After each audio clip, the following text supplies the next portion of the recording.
Well, it says in your bulletin that you are to stand for the reading of the gospel. I'm going to ask you to remain seated because I have enlarged the reading to include the entire story from Mark, the 9th chapter. Hear the gospel of our Lord. When Jesus, Peter, James, and John returned to the other disciples, they saw a large crowd surrounding them. And some of the teachers of the religious law were arguing with them.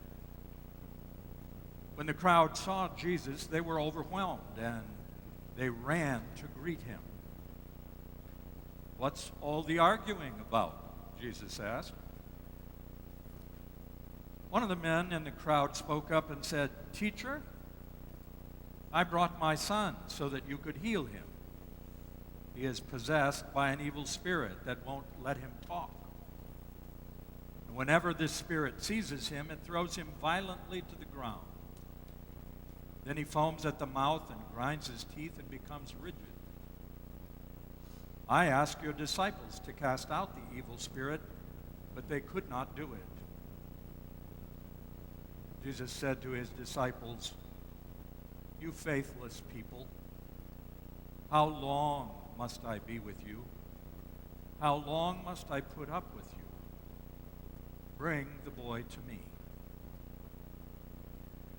So they brought the boy. And when the evil spirit saw Jesus, it threw the child into a violent convulsion. And he fell to the ground, writhing and foaming at the mouth. "How long has this been happening?" Jesus asked the boy's father. He replied, "Since he was a little boy. The spirit often throws him into the fire or into the water trying to kill him. Have mercy on us and help us if you can." "What do you mean, if I can?" Jesus asked. "Anything is possible for the one who believes." The father instantly cried out, "I do believe, but help me overcome my unbelief." Jesus saw that the crowd of onlookers was growing, and he rebuked the evil spirit. He said, "I command you to come out of this child and never enter him again." And the spirit screamed and threw the boy into another convulsion and left him. The boy appeared to be dead. Murmur ran through the crowd, and people said, "He's dead." But Jesus took the boy by the hand and helped him to his feet, and he stood up and went his way.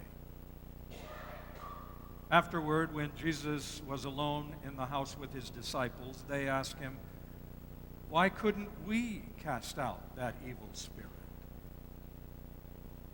Jesus replied, "This kind of situation can only be dealt with prayer and faith." The word of God for the people of God. Thanks be to God. Will you pray with me?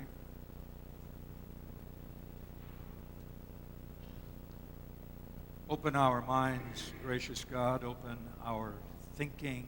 Open our mouth, so that we may speak the words that you would have us to hear. In Christ's name we pray. Amen.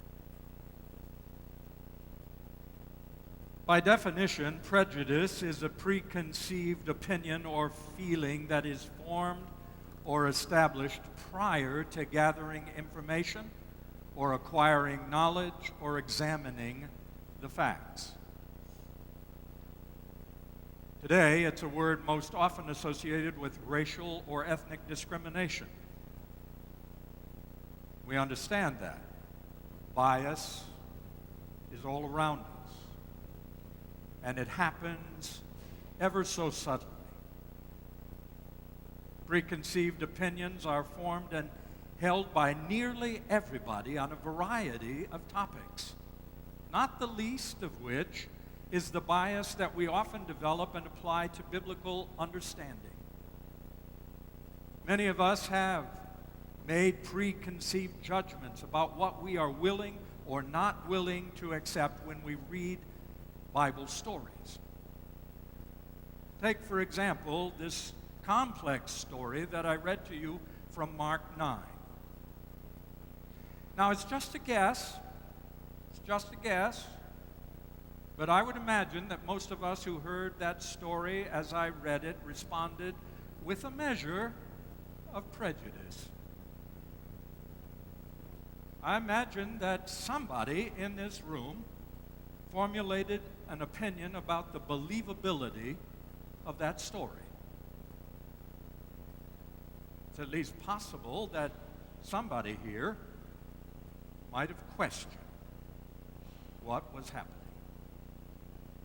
Maybe there's even one or two people who doubt that what Mark wrote actually happened. But hold off your prejudice, will you? There might be something in this story that has some significance for you. Now, the story of the father and his epileptic son appears in all three of the synoptic gospels.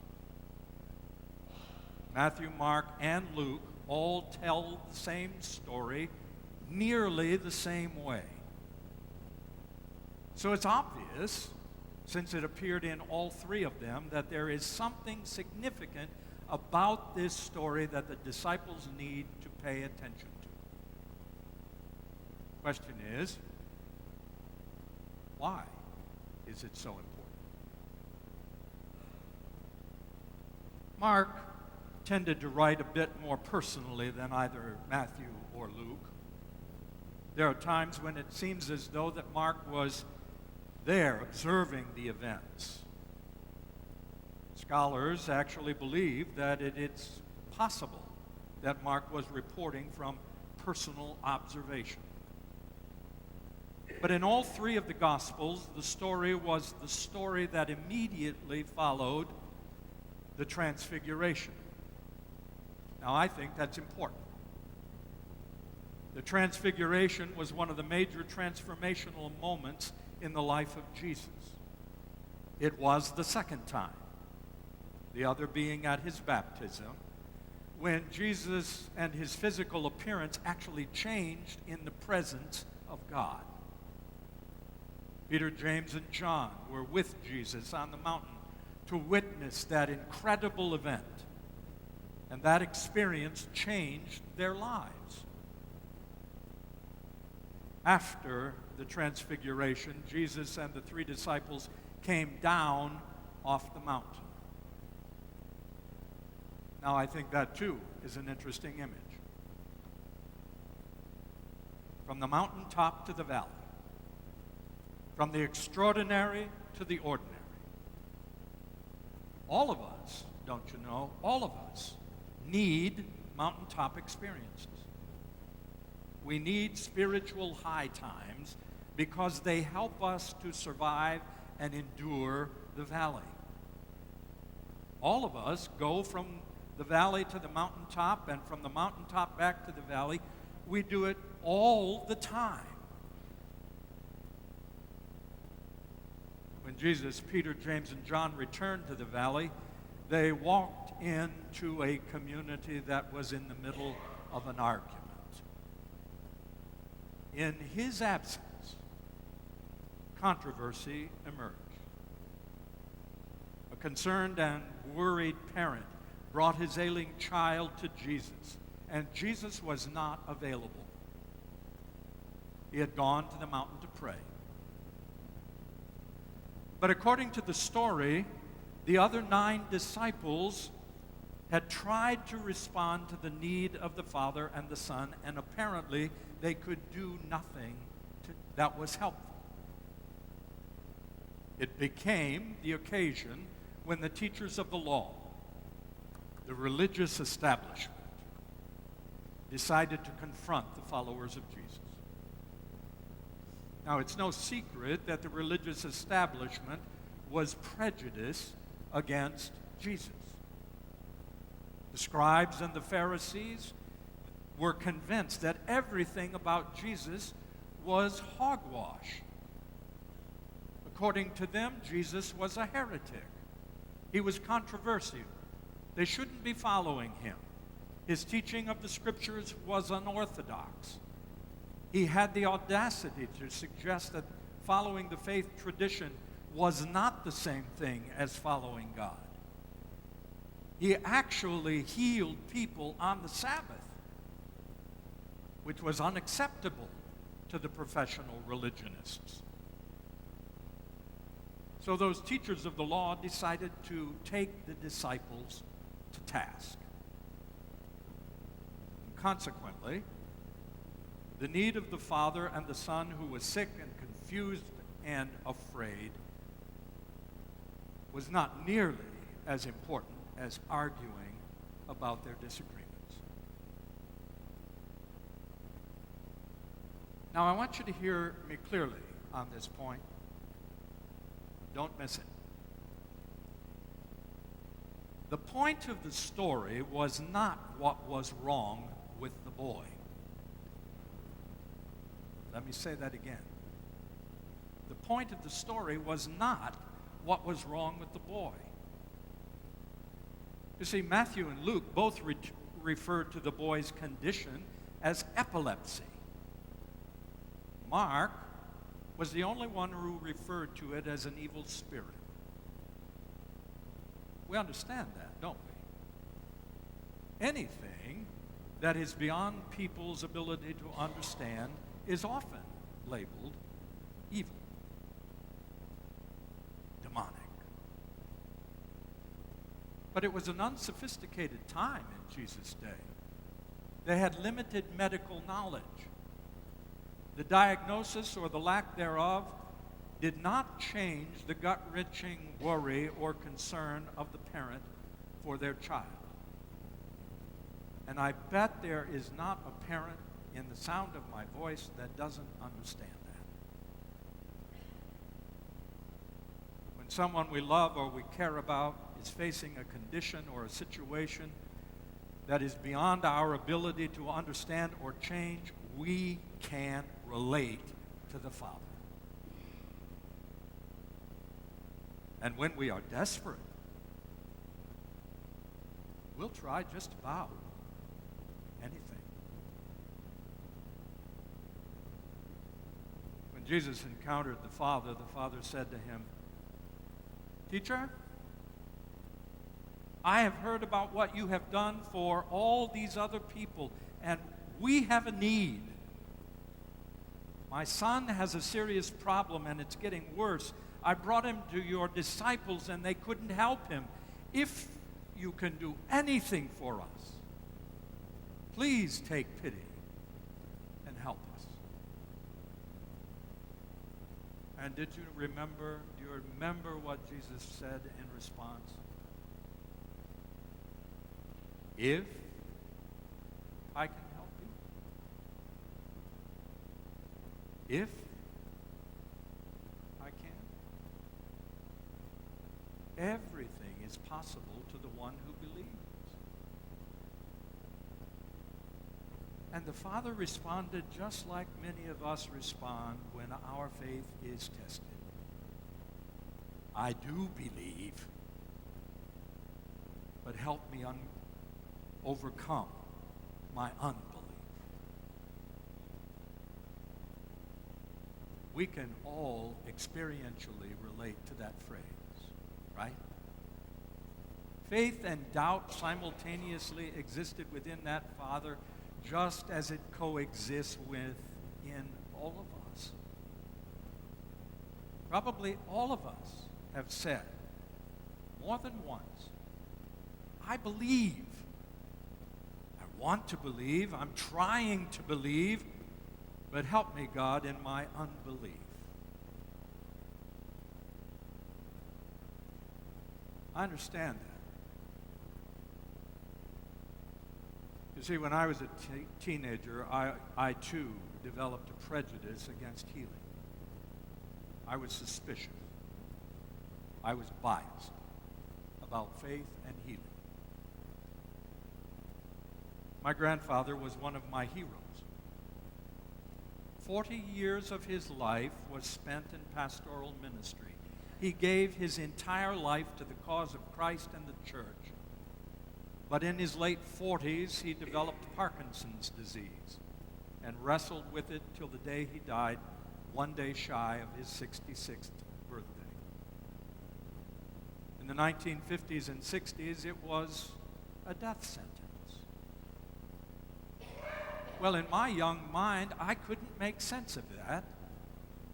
I thought it was ridiculously unfair. How could a preacher who prayed for people his entire ministry and taught about miracles and healings be consumed with so much suffering? If healing was real, then why couldn't it be for my grandfather? He was on the prayer list of so many people and so many churches all around the country, and yet still he declined. I remember it as though it were yesterday. The night before he died, I remember kneeling by my bedside and saying, "Dear God, he's suffered long enough. If he can't get better, at least let him be with you." And when he died the next morning, I felt my prayer was responsible. I couldn't talk about it with anybody because I felt it was my fault. So I became prejudiced, reasoning that if God couldn't heal, didn't want to heal my grandpa, then healing ought not to be for anybody else. But years later, I had another experience. I was part of a musical ensemble that was giving a concert in a suburb of Pittsburgh, Pennsylvania. An older woman who had come to the concert saw my name on the program, came up to find me after the concert. She asked me this question: "Are you related to Reverend Clifford Hundley, who died in New Kensington, Pennsylvania?" I said, "Yes, he was my grandfather." She said, "I was one of his nurses." She told me of the suffering that he endured, and that in spite of his suffering, he maintained a kind and pleasant disposition, and that she had become a Christian believer because of his influence. And she thought, maybe I'd like to know that. What I could not understand as a teenager, I grew to understand later. In hindsight, the prayers for and by my grandfather made a difference, even though that difference was different than what we had hoped for. My friends, we cannot be presumptuous enough to tell God how to do God's business. God is God. People are people. We cannot prescribe what we expect God to do in any given situation and then develop a prejudice against God because God doesn't do it our way. If we have faith, then we must have faith in the mystery.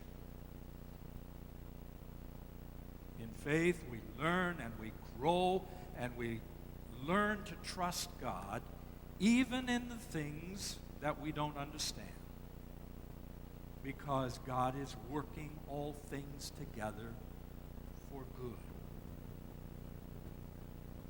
How many times have we said, "If you can do anything for me, God, help me," if you can. But I submit to you that that simple faith and prayer must be accompanied by an affirmation. I do believe, but help me. Help me in my unbelief. So whatever prejudice you live with, may we somehow discover that mustard seed kind of faith so that we can entrust our struggles and our hurts and our wounds to God. Because just as Jesus said, with God, all things are possible to the one who believes. Thanks be to God. Amen. It's a great message. You take your burden to the Lord and you leave it there. And may that be true for you. Because God has created you, redeemed you, and sustains you in all that you do. God be with you not only today, but in all the days ahead.